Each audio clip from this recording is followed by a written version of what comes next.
Olá, hoje eu estou trazendo um unboxing bem rápido do HD SSD da Samsung modelo EVO 860 de 500 GB e tamanho 2,5 polegadas. Ele serve tanto em notebooks ou computadores de mesa em geral. Esse SSD foi comprado no AliExpress e chegou aqui em São Paulo em torno de 2 semanas de prazo mais ou menos, sendo que ficou mais tempo na alfândega brasileira e ele também veio sem taxas da alfândega.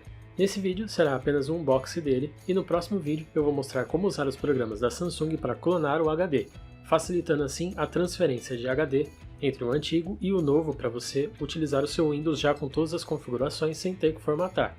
Aqui a embalagem veio razoavelmente protegida, dentro da caixa podemos conferir um pequeno manual de instruções e também o SSD.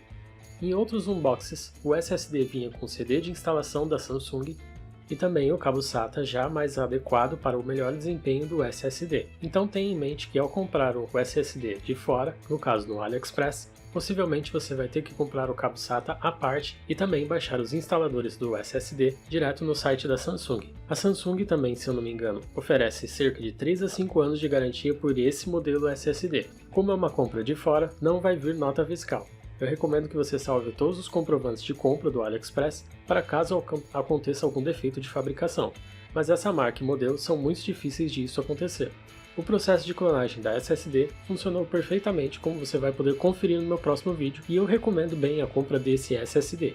Eu já tenho inclusive um da Samsung de 240 GB que eu estou trocando por este aqui.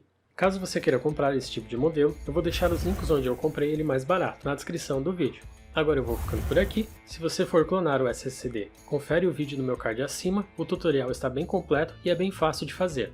Muito obrigado e até o próximo vídeo.